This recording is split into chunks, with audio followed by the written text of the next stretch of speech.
Hey, Work Positive Nation, can you imagine working for a company that's remote-based with zero-cost premium healthcare options for employees and their dependents, a monthly Be Well program reimbursement for costs associated with well-being, and paid time off to focus on holistic wellness, a work-from-home stipend to create a comfortable home office, and paid volunteer service hours? Wow, a company that Forbes named one of its 2024 America's Best Startup Employers, Inc. recognized as a best workplace, and Comparably awarded as having the best HR team. My guest on this episode of the Work Positive Podcast leads that best HR team. She's the VP of People and Culture for this company, Openly. She shares some of their strategies that engage employees and create a positive, productive culture that celebrates wins and develops in-home skills. So listen up, lean in, and love your work on this episode of the Work Positive Podcast. Welcome to the Work Positive Podcast with your host, executive coach, and culture architect, Dr. Joey Faucette. Discover strategies and tactics that work positive as Dr. Joey talks with industry leaders who create a positive work culture that attracts top talent and reduces team turnover. Discover how you can create a work-positive culture that increases productivity and profits. Here's your host, Dr. Joey. Work Positive Nation, gives me a great deal of pleasure to introduce to you my new best friend, soon to be yours, Marjorie Hook. Marjorie, welcome to the Work Positive Podcast. Thank you very much. I'm really happy to be here. And I am happy to have you on here. You are amazing. I mean, if half the stuff in your bio, Work Positive Nation couldn't read it, show us, but if half the stuff in your bio is true, you like walk on water, you do all sorts of amazing things, don't you?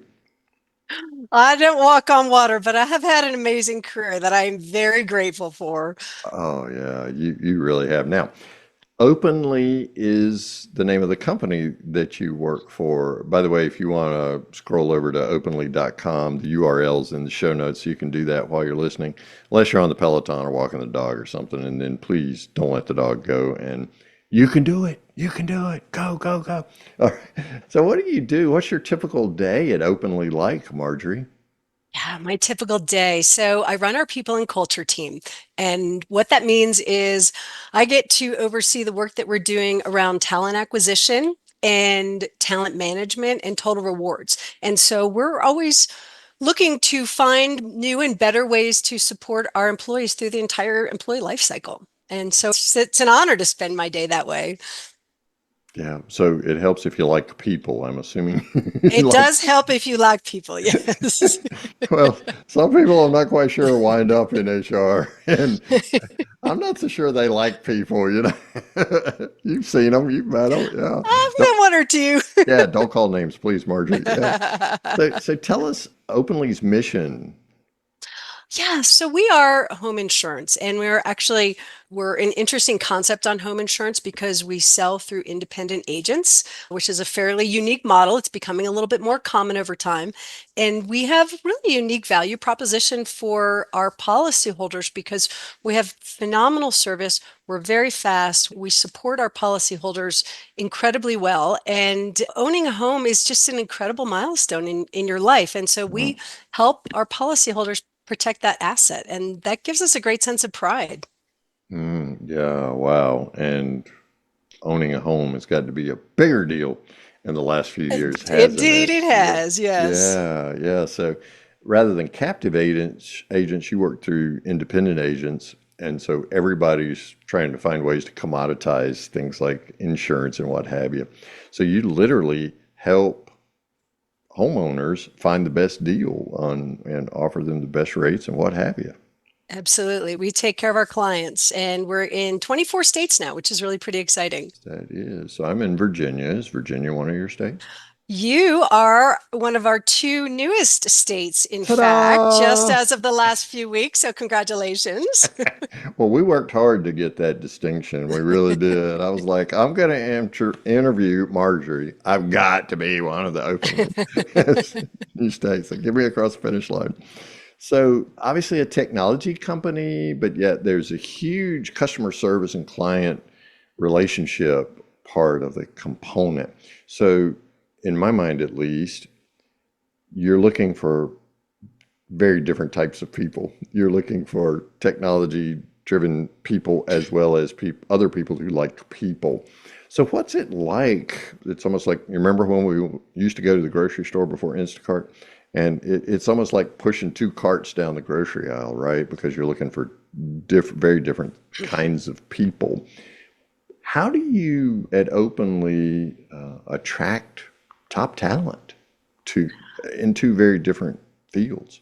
Yeah, that's a great question. And it's something that we do really well. We promote our culture. We really come out very authentically and Mm, talk in the market about what it's like to be a part of Openly. You have the ability to join a company that's got a fantastic strategy and a mm, trajectory that's really working for us. We have a mhm, phenomenal culture. There's a tremendous amount of respect inside the company. People are growing, they are getting career satisfaction. mm. And so for us, attracting top talent is really telling that story so that folks understand what the employee value proposition is if they came to Openly. We do a lot of work with employer branding, and a lot of our employees help us with that as well. They are out posting on LinkedIn and they might be doing podcasts. We actually just recorded a culture video with various employees talking about why they love to be a part of Openly. Oh, And so that wow. kind of sells itself. Yeah, so if we go to the openly.com site, we'll be able to find that culture video. We are just releasing it. Okay, We sweet. just completed it. Yeah, so we're recording this Labor Day weekend. By the way, thanks for showing up when you could be at the beach or someplace. I appreciate that. So just go to the openly.com website, and there you'll be able to find under Hot and Now, right? Hot and now. There you go. The new video. Yeah, it's kind of like Krispy Kreme donuts, right? That's where you want to go, the Hot and Now place. I love it. So what is it like, though, with those two very diverse talent groups that you're looking for? What's it like to create a culture that wraps its arms around both technology and customer service type people? Yeah, yeah, it's another great question. And it's really actually three distinct populations, is the way I think about it, because Okay. we have our deeply technical folks. And for us, that's both engineering and all of our actuaries. So a lot of very intelligent people working for this company. And then we have our more traditional business roles. So your G&A type of roles. And Mm-hmm. then we have our phone-based employees. So our customer care folks and our claims folks who are on the phones. And it's an interesting challenge because not everyone is motivated in the same way. And so we really need to listen to our employees and understand what is motivating the various segments of our employee base. Yeah. How do you do that? How do you find out what their motivations are? Well, we have a lot of listening posts. We just completed our big annual engagement survey. So we'll get a lot of great data from that. We do pulse surveys. I have very strategic business partners who work for me who stay close to their leaders and their teams. We listen to that. We listen to comments, the kinds of things that our employees are organically commenting on, whether it's chats when we're doing all hands or in our reward and recognition channel. We listen to what they're posting like on LinkedIn. What are they proud of? What is the Mm. story that they want to tell? Wow. So you're really keeping a finger on the pulse and an ear to the ground on Hmm. what's going on with your employees. How does that pay off in terms of talent retention? In other words, when you finally attract that top talent, they join a team, how do you keep them there? Yeah. So one of the interesting things about retention, I think, is the greater retention you have, the greater retention you tend to have, because we Mm, do have a lot of employees in the company who understand the history and the legacy. And when new employees come in, they'll see a very stable employee base, and that creates a safe and really motivating environment. So that is one way. We have very competitive benefits. We have very competitive compensation. We have a phenomenal total rewards approach. So mm, we have a lot of perks for our employees to make sure that they're able to enjoy a work-life balance. And we really help them across three vectors around wellness. We talk a lot about mental wellness and financial wellness and physical wellness. And so we're always putting on different activities or different trainings or webinars just to remind folks that we really care about and want to take care of the whole person. And then when you're at work, we're going to give you clear goals and the best, most frequent, clear communication that we can so that you feel like all the time that you're spending is really value added. I absolutely love that. It must be incredible to work at Openly. Let's talk Pretty fun. about the mental, financial, and physical well-being, caring for the whole person, which frankly some people pay lip service to, but it sounds like you guys have mechanisms in place to ensure that's ongoing. How do you do that with the mental wellness? So we put on mental health webinars. We have 2 wellness days that every employee gets every year. It's one each half. So if you just need to take a mental health day to take a break or do something that's inspiring to you, you can do that. We have a wide variety of ways for our employees to connect. And I think that's one of the biggest challenges that we're really solving at Openly is how do you keep all the remote employees connected in such a way that they feel that sense of security and psychological safety and inspiration across all of their peers, with all their peers. Oh, wow. Okay, so now we're all leaning in. We are leaning into this, I absolutely. know. Now we're Yeah, all leaning in we're because leaning you in. just found the Holy Grail. How do you tell us, Marjorie Hook, how do you at Openly create those relationships that make stickiness, if you will, with the teams and create that psychological safety in a distributed workforce? Yeah, so we look for as many different effective mechanisms as we can. So, like just a couple of the smaller things. When we are on Zoom calls, we spend a lot of time on Zoom. We're on camera. Everyone's on camera, and so you're seeing someone's face, their smile, their body language. Mhm. We look for opportunities for people to get together physically whenever that's possible. We've done a couple new things this year that are working pretty well. One is we've created culture hubs. So we went and we did an analysis of kind of natural hubs around the country where we have a lot of employees because we have employees in 43 states, but there tend to be 43 some, states. yes, Wow. but there tend to be some organic areas of concentration, and we identified those as culture hubs. And we have a contract with a company called Industrious that has co-working spaces across the United States. Mhm. In each one of those, we looked to see where those were, and we identified culture champions, and they now have an annual budget to have folks in nearby those hubs come together periodically, maybe to watch an all hands or do a service event. And people love that opportunity to connect. We also, the other thing we tried this year was having periodic, we did it quarterly. Next year, we're going to do it 3 times, offsites where if any team is going to have an offsite, we're encouraging them to go to that offsite that week with the other teams there so that you can get some organic connection. You have time to do the focus work that you need to do with your team, but you're also with other teams. And so by doing that really thoughtfully, we provide those opportunities for people to be together. We host team building events. We have various Slack channels that people love to participate in because whatever you might be passionate about, whether it's Mhm. pets or cooking or sports, you find other people to connect via the Slack channels. And we're great about recognition. And we have a recognition channel. And every single day I probably have 15 different posts of people just reaching out to their peers to say, hey, thanks so much for doing this, you made a real difference, and identifying what values just someone exhibited when they did that, and then everyone goes on and kind of likes it and gives an emoji or a thumbs up, so you feel that support, and it really does create that a connection. High fiving. I love it. Yeah, Yeah. technological high fives.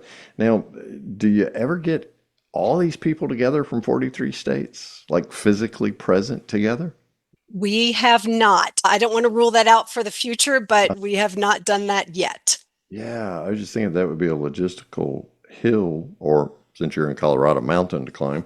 But I love the way that you do that, in that when the offsites occur, other people are invited to come and join those Hmm. and to get there. And then, boy, that's masterful to work with that national co-working company and getting people together as much as it can. It's a game changer. What would you say to the companies that are requiring employees to come in, say, 3 days a week, or some of them are saying, you got to come in every day? What have you discovered? What's the secret in your sauce, Marjorie Hook, that Hmm. that they might could learn from? So, a couple things. I have been in those environments myself, and I do think that generally, I mean, people do like to work together. But in the last several years, Everyone's had a taste of what it feels like to be able to do the work from your home office. And so I think that it's important to respect that. And I think really what a remote environment provides more so than coming into a physical office every day or 3 days a week is flexibility to get your work done when you need to be doing work and have the flexibility to still manage your life. Now, I mean, I will say, if there were an office, 20 minutes from here, I would go in periodically. I would love that. But I have my Denver culture hub that I can go to. So I do have that alternative. Because we were founded as a 100% remote company, we never had the burden of the real estate. And I think that is one of the challenges that some of the other companies are facing Yeah, right for now. sure. And you have to, if you're in a remote environment versus an environment where you're requiring people to come in, you have to work a lot harder at connection. Mm, And so it is really just a means of a different type of prioritization, and it's doable. I think there's value in both models. The people that are at openly and the people that are staying at openly, we have phenomenal retention. For them, this is the right model, and it's really working for us.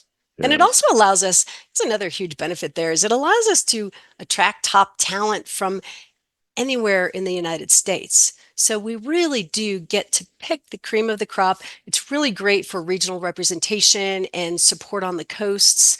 And so I really feel like we've found a way to make this work. Oh, wow. Yeah.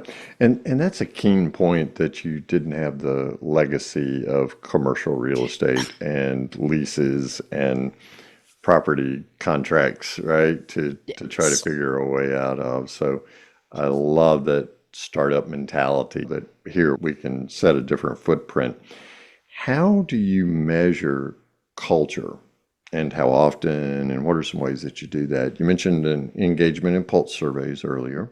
Right. So that's a formal mechanism for us. We do get some external validation for our culture because we have won a number of awards, workplace awards in the last couple of years, including Best Startup, Forbes Best Startup, Inc.'s Best Workplace. Last year we won Quartz's Best Remote Business Workplace, which was great. They didn't offer that one this year, but so that's our external validation. And then I really look for all of the informal things. So how engaged people are when we're doing an all hands and people are Mm, commenting about the content that they're listening to, or as I said, how many people are in our recognition channels recognizing one another. We do a quarterly excellence in action award, and I look to see now how many submissions we're getting for that and how much mm, support there is when someone's peer gets to share that at an all hands. And so really there are a lot of informal mechanisms that we use that really suggest to me that our employee base is engaged. And then it's mm, nice to have the data on the back end with the formal engagement surveys. So right. that's a nice cap. It's a nice validation. Yeah, kind of a backbone, and then Yes. you flesh that out through the external. By the way, congratulations on all of those external affirmations. You guys are doing the heavy lifting in the right places. It's a lot of fun. It really is. I think that tends to build an energy that just sustains everyone through their day and through their week. Mm, yeah, boy, and we all take a lot of pride in that, knowing our company, right? It becomes our company instead of the company at that point. Our company achieved these Absolutely. awards and external rewards at that. So, openly.com is the website if you want to go there. Marjorie Hook is my guest on this episode of the Work Positive podcast. By the way, if you want to connect with Marjorie directly and you're just like, I want to go work, she's on LinkedIn, and her LinkedIn profile, that URL is right there in the show notes as well. So when you get a moment, click on that. And if you're in HR, which most of our listeners are, feel free to pick our brain about how she does some of these amazing things. So, with all of these amazing things going on, Marjorie, I'm convinced that the struggle is still real to build a positive work culture because, well, just because I don't need to enumerate all those many reasons why, right? What are some of the challenges that you find yourself facing right now in continuing to build out a positive work culture at Openly? I think remote will always be something that we have to pay a tremendous amount of attention to make sure that we are always listening and making sure that what we're doing now today is still going to be effective tomorrow. Mm, So I think that is one. One of the other challenges we've talked about the fact that, people are motivated differently. And so we really have to listen very closely to our employees. There may be some things like we have a great support with professional development funds. And for some of our employees, like our technical employees, especially who are in an area where their skill set needs to be constantly changing and constantly mm, growing, they mm. absolutely need access to that. For some of our other employees, that might not be as motivating. We also, because we have our phone-based employees, some things that might be really inspiring to someone, like maybe you could duck out a little bit early on a Friday afternoon before a holiday weekend. That's not available to everyone. So we Right. just have to listen and understand and appreciate the nuances across our employee base and realize that there's not always going to be a one size fits all option there. We do Mm, try to standardize what we can, but we really try to flex so that we're supporting everyone in the best way we can. And that means getting to know your team members Oh, and absolutely. understanding them and where they are. I mean, it's easy to be pejorative even within technology or engineering or the customer service side. I'm convinced motivation is an inside job. I can stimulate you, I can manipulate you. I can manipulate you for a little while, right? But not for very long because you're going to exit stage left. How do you tap in? Okay, you're listening. How do you take action and tap in to that motivation that's an inside job for your employees? Well, we really have to listen. And, when we're having conversations with our employees, there are always going to be a couple questions that I want to ask. Hey, what's working for you? What's not working for you? What could be better? But I like to leave some time open in every conversation to just say, what else do you want to tell me? Mm, So for instance, one of the questions on the engagement survey we just completed was, what is one thing you would like our leadership to know about your experience at Openly? mm, Open-ended question, you get all good. kinds of great responses that you wouldn't get from any predefined question that you have. Checking boxes, right? Yeah. So what do you do with that data? Because then that becomes a statistician's nightmare, trying to quantify all those open-ended responses. Well, fortunately, we have the advent of some tools now that can help do some language processing and help us Okay. categorize Large that. language models, maybe? Yes, exactly. That is a big difference from where we were 10 years ago. So Oh, I'm very grateful for that. all But we just closed our survey. So we're getting the data now, kind of, right.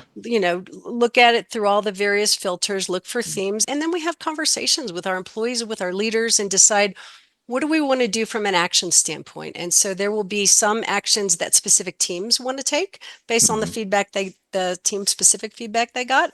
And then we will decide on a few company level actions.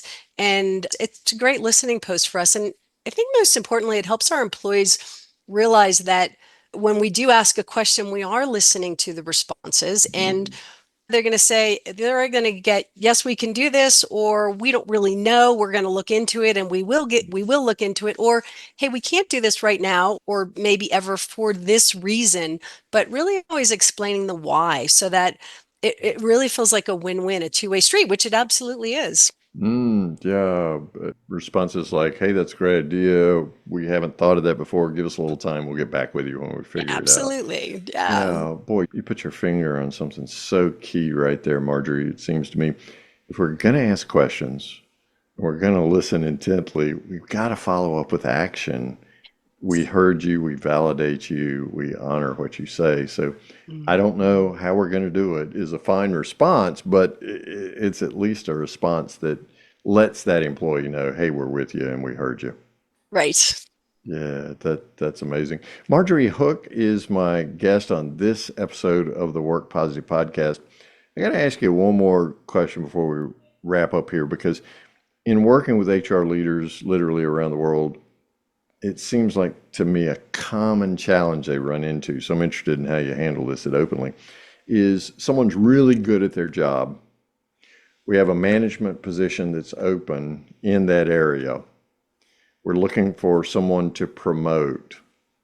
How do we help that person go from task orientation, i.e., they're good at doing the job, to now they're good at doing the job? And because you're good at doing the job, we're going to invite you to manage people, which is a whole nother skill set.